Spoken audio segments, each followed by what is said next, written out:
It's the Brian Lehrer Show on WNYC. Happy Election Day, everybody. The New Jersey gubernatorial race has been nationalized. Both candidates had presidents joining them on the campaign trail in recent days. Let's hear a clip first from former President Barack Obama stumping for Mikey Sherrill, the Democrat, at a rally at Essex County Community College on Saturday. We've got a president who thinks it's okay to use the Justice Department, just for example, to use the Justice Department to go after his political opponents. And wait. Here's a rule. You can't boo. You got to vote. They won't hear you if you're booing, but they'll hear your vote. So there's Obama for Mikey Sherrill. Here's President Trump at a teletown hall for Jack Ciattarelli last night. Mikey Sherrill. The only thing she's got going is it's a very unusual name. I've never heard of the name Mikey for a woman, but maybe this will be the last. So President Trump, former President Obama, and with me now is Nancy Solomon, host of the Ask Governor Murphy monthly call-in show on WNYC, and of course, longtime Jersey journalist for the station. Hey, Nancy, happy Election Day. Thank you. Hi, Brian. Were you surprised that presidents were weighing in there? I know Trump also weighed in the New York City mayoral race officially last night. Obama expressed support for Mamdani if he's elected, but didn't take a position officially, as I guess Obama says he doesn't do in municipal elections anywhere as a policy since leaving the White House. But there was Obama for Mikey Sherrill. There was Trump for Jack Ciattarelli. Whose votes do they think these presidents or ex-presidents will draw? Their party base, for sure. I think there are a couple interesting things, though, sort of questions that it raised for me. One is, why didn't Donald Trump come to New Jersey? So, he did a teletown hall, but he didn't actually make a physical appearance in the state during the entire campaign. And I think the answer to that question can be found in his favorability ratings in New Jersey, and maybe it was decided that it wouldn't be such a great advantage for him to come. Would it draw big protests? So I think there were probably considerations around that. Or maybe he just didn't care enough. But, he certainly threw his weight behind Jack Ciattarelli, the Republican candidate, and wants very much to see Jack Ciattarelli win because of, the way that'll be talked about around the country as a reflection on his popularity. I would have expected to see him do more. But, I guess they must have made a decision that it was going to help them more to do these. They've done, I think, 2 of these teletown halls where he has spoken in favor of the candidate. On the Obama side, this is nothing new. Obama has come at the weekend before the election to stump for statewide Democratic candidates. He did it for Phil Murphy in 21. And so no surprise there. I think I was a little surprised that he came so late in the process because to my mind, he could have come a week ago and they could have taken those clips and put them out as ads with a little bit more runtime. I think those clips are out there on social media and they're getting eaten up. There are some, great lines from him, some good jokes, and they're doing well on social media. But I think I'm just surprised that, the campaign is spending so much money on ads. Why wouldn't they have wanted to set this up a little earlier? Maybe they couldn't. Maybe that was an Obama decision. I don't know. But so those are the big questions. But, and the Obama appearance was in Newark, and Newark is a major focus for there are a lot of Democratic votes in Newark. It's a 5 to 98% Democratic city. It's the biggest city in the state. So no surprise there that he was in Newark. And I was a we little should surprised. say perhaps that Cheryl didn't do so well in the Democratic primary for governor, and where Kamala Harris underperformed last year. Would that be fair to say about Newark? Yes, that is fair to say about Newark, although in this election cycle, Mikey Sherrill has hired the brother of Ras Baraka, the mayor of Newark, to do Get Out the Vote. He generally works on his brother's campaign, and now he's working for Mikey Sherrill. And I've heard that the Get Out the Vote efforts all across the state have been very strong, and that this is something that the Sherrill campaign has done a good job of. So we'll see. There's early voting numbers that could show that Newark had pretty tepid turnout in early voting compared to other places. Like Jersey City had tremendous Democratic turnout. They're in the midst of a very hot, very contested mayoral race. So it makes sense that a lot of people would be turning out and voting, particularly Democrats. It's sort of like the New York mayoral race. It's some Democrat versus Democrat, even though it's the general and not the primary. But the early voting, that's starting to look pretty good for the Sherrill campaign at the moment. And listeners, any late deciders in any New Jersey race, 212-433. WNYC, we did this for New York City mayoral election and New York City ballot question voters last hour. Late deciders for an informal, unofficial, thoroughly unscientific Brian Lehrer Show exit poll. If you decided in the last 2 weeks for governor or any race in New Jersey, 212-433-9692. Call or text, or we can take any question for Nancy Solomon on any of the races in Jersey, 212-433, WNYC 433-9692. Here's a late decider. Peter in Jersey City. You're on WNYC. Hi, Peter. Hi. I didn't even know that we were voting for mayor this year until I got my mail-in ballot around Labor Day. I'd been getting weird mailings from McGreevy all year, but none of them had a date on it. And then I got my ballot, looked at the back. There's 7 candidates, 6 of whom I'd never heard of. And then the advertising cards started coming, these giant cards with no information whatsoever about the candidates. And then it turns out that in a non-party election, each candidate gets to put a little slogan. And I noticed that Solomon used the word affordability in his slogan. And I thought, if he's riding Mamdani's coattails, he might be a good guy. So I got my ballot in the mail last Monday with Solomon and his slate of at-large council members. Yesterday I got my postcard with the sticker, "I voted by mail." So we'll see what happens tonight.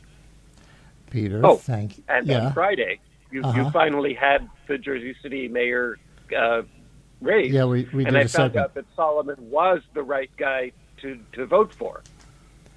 He Peter, wasn't a Republican in disguise or anything. Thank you very much. Yeah, in that segment, which, to be clear, was not an endorsement of Solomon in any way, but we were comparing the voters on their issues, the candidates on their issues and their experiences, and I'm glad that helped. At least Peter in Jersey City, Nancy. Interesting. Would you say that he's right in seeing Solomon, no relation to you, I presume? Yeah, exactly. In a little bit of the Mamdani mold? I don't know if that would mean, Democratic Socialist leaning, or just that he centered affordability, that word, in his campaign. I think he's the progressive candidate in the race. I think that's fair to say. He has a strong record. He came up through the political ranks as an activist after Trump was elected in 2016, was part of a progressive activist group in Jersey City trying to push back on Jared Kushner developments in the city. He has, sort of fought against real estate developers who, Jersey City's a lot like New York in that is such a huge issue there, whether, the city apparatus allows developers to do whatever they want or holds their feet to the fire to build affordable housing, say, for one example, or to do more human-scaled development. These are big issues in Jersey City. And as a city councilman, which he went from being an activist to being on the city council, he has always fought for those issues. So I think it's a fair thing to say about him. Yeah. Lucia in South And I would say Orange. the relationship to Mamdani, what's been interesting in Hudson County, which of course is right across the river from New York, is that what we've seen is a real enthusiasm boost among activists and voters about the possibility of getting progressive candidates elected, that they have, been watching the New York City campaign and really taking inspiration. And we've got some reformers running for the assembly in Hoboken, and there's been a groundswell of support for Solomon. The polls, there aren't a whole lot of polls, but what's been out there recently shows that it's a dead heat race. So, I think there is a sort of connection that people have been energized by the Mamdani campaign. So that's going to be a question around the country, I imagine, if Mamdani wins tonight. And that is, in what cities or in what states or in what congressional races does the fact that he won here with probably a new kind of voter coalition for New York City, how much would it apply wherever people are? Because obviously it's not going to apply everywhere. We see even some of the New York suburbs, on either side of the river that have trended more Republican in recent years, and they may not want to follow the Mamdani mold. But that's going to be a really big question, I think, around the country if Mamdani wins, you think? Yeah, and, national politics is not my my bailiwick, but I do read a lot. And, I've seen, say... Whoops, did we just lose Nancy's line? I think we lost Nancy for a minute, so I'm going to go to Lucia in South Orange. Lucia, you're on WNYC. Alicia. Hi there. Hi, it's Alicia in South Orange. Well, hell would have to freeze over before I would vote for Jack Ciattarelli, but there was a local issue that I made a last-minute decision on, which was a recreation improvement, and I live a couple of blocks away from the recreation area, and so there's a fund that's dedicated to, they do like rain catching gardens and recreational courts. They're going to redo the whole thing. So, but the taxes are going to go up, and we already pay an astronomical amount of money in taxes. So I wasn't going to vote for it. But then I read one of our former town council members said, well, he just convinced me that even though it's against my interest to have my taxes raised, it is in my interest to have the recreational facilities improved, especially so close to my home. Thank you very much for chiming in on that. So many people do not take the time to study very local issues like that. I'm glad you did, and maybe that helps some voters make up their mind, whether they vote the same way as you did or at least turn around at the last minute and check it out for themselves. Here's Mason in Jersey City, who says he just decided recently for governor. Mason, you're on WNYC. Hello. Hi, you know me. My name is Mason. I just recently decided on Mickey Sherrill last week. And I had also been doing some canvassing for James Solomon here in Jersey City as well, which definitely informed my decision. He has been kind of an advocate, not only an advocate, but also a champion for local infrastructure and repairing roads, especially when consideration for the water, so close to the water, and flooding in, the financial district or the downtown district of Jersey City. And so with all these, in mind, especially with considerations for safety and for education, that's where he got my vote. And from there is where I was able to kind of build the trust that was instilled in me that was necessary for my vote for Mickey, I believe. Or Mikey, I should say. Excuse me. Interesting. But if you're a Solomon supporter and even canvasser, that would put you more or less in the progressive wing of the Democratic Party, I think. So why was it even a question for you with respect to Mikey Sherrill versus Jack Ciattarelli? Absolutely. So, when it came to, James Solomon, one of the first things I noticed, was these very progressive policies and platforms, but he was not identifying himself as a Democrat. And, for me, it definitely kind of raised a couple of years. But after a little bit of investigation, I realized that he was going off of the platform of performance-based first, and getting those results in instead of kind of leaning on your personality or identity of being a Democrat or a Republican, which I believe is what's best interest to the local, constituents of his area. Mason, thank you very much for your call. We appreciate it. Here's a text from a listener who writes, I'm in Central Jersey in Howell, just north of Lakewood, and turnout here looks strong. I voted for the Democratic candidate, though not with much enthusiasm, listener writes. One thing I've noticed is that the MAGA flags that used to be everywhere seem a lot fewer and lower this time around. So interesting observation from one voter there in Howell. Nancy Solomon is back with us now. Nancy, that last text that I just read, and even some of the ambivalence of the callers we've been hearing from, kind of gets us to how close you've been saying all year since the primary in June. You thought this race would be, that there's a history in New Jersey of whichever party has the governor's seat does intend to keep it for a third term, right? Once the sitting governor is term limited out after 2, it's been tending to flip to the other party. How do you think that's played out since the primary, from what you could tell? Yeah, I think that's why this race is so close, because as we know, New Jersey has built up a large margin of more Democrats than Republicans, although it really is the independents in a statewide vote that can really turn the race in either direction, because there are just as many of them. And yes, it was 1961 was the last time one of the parties won a third term for governor. So that's quite a number of years. I think, this year is just, it's so different. In some ways, it's very similar in that there are local issues, there are statewide issues that people feel very passionately, particularly high taxes, but lots of other things. There's been a real backlash among moderate to right-wing voters about clean energy, and there's been a lot of advertising about how you're going to be forced to buy an electric car, and your gas stove is going to be taken away, and so there's and Jack Ciattarelli, when he goes out to at events, and the one line that is his biggest applause line is that he's going to bring back plastic grocery bags to the supermarkets. Wow. So there are all kinds of local issues and statewide issues that are driving people, but also, the polarization that we're well aware of at the national level, and the way that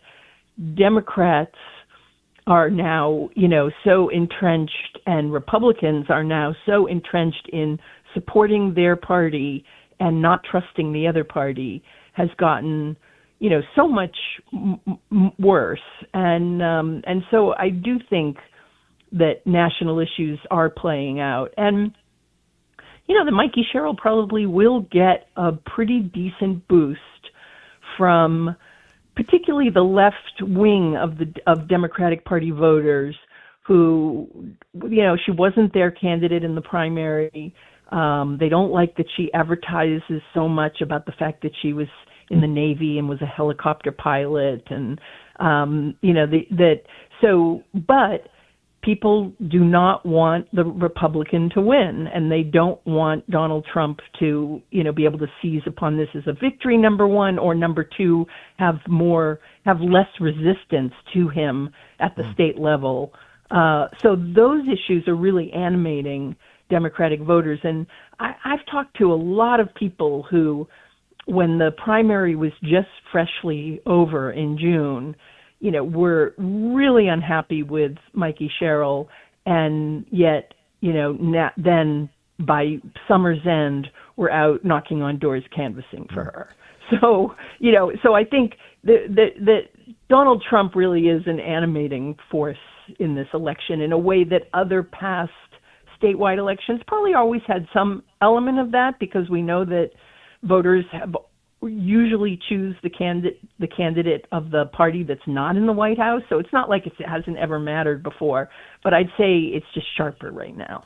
And I guess that's why in that Obama on the stump for Mikey Sherrill clip that we played, he was taking aim at Trump more than it seemed like he was taking aim at Jack Ciattarelli, that the Trump factor is a factor even when voting for the local office of governor.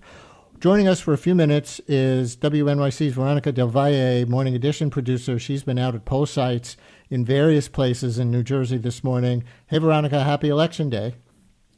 Hey, Brian, happy Election Day. And so you're in Jersey City. We were talking about the mayoral election going on there. Where are you specifically, and what are you hearing? Right now, I'm on Jersey City's west side, around the corner from St. Aloysius Roman Catholic Church. I've been hearing from voters who are casting their ballot for a pretty wide spread of candidates. There are canvassers for all sorts of mayoral candidates on every single corner with T-shirts and flyers and pamphlets. But one thing that struck me is I heard from one voter named Kat Choate near a firehouse here in Jersey City. And she had moved to Jersey City recently from Brooklyn and said she was really struck by what she called sort of a nonpartisan mayoral election.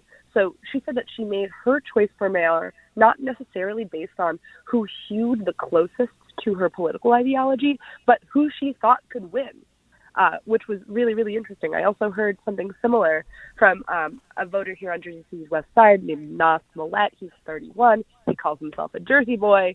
And he said he voted he voted for one of the candidates, Musab Ali, but he didn't actually think any of the candidates were going to hit 51% of the vote. So he thought the election was going to go to a runoff either way. I know earlier in the morning you were in Paterson. What were you hearing from voters there? In Paterson, I heard a lot of voters expressing really extreme frustration about people getting fewer SNAP benefits this month because of the ongoing government shutdown. More than one voter told me this should not be happening in what they called the richest country in the world. A few folks like Richard Smith, he told me to call him Smitty, emphasized that he himself does not need SNAP benefits, but that he finds it unconscionable that we are letting people go, or that New Jersey, that this country is letting people go without him. Then he very enthusiastically told me that he was casting his ballot for Mikey Sherrill.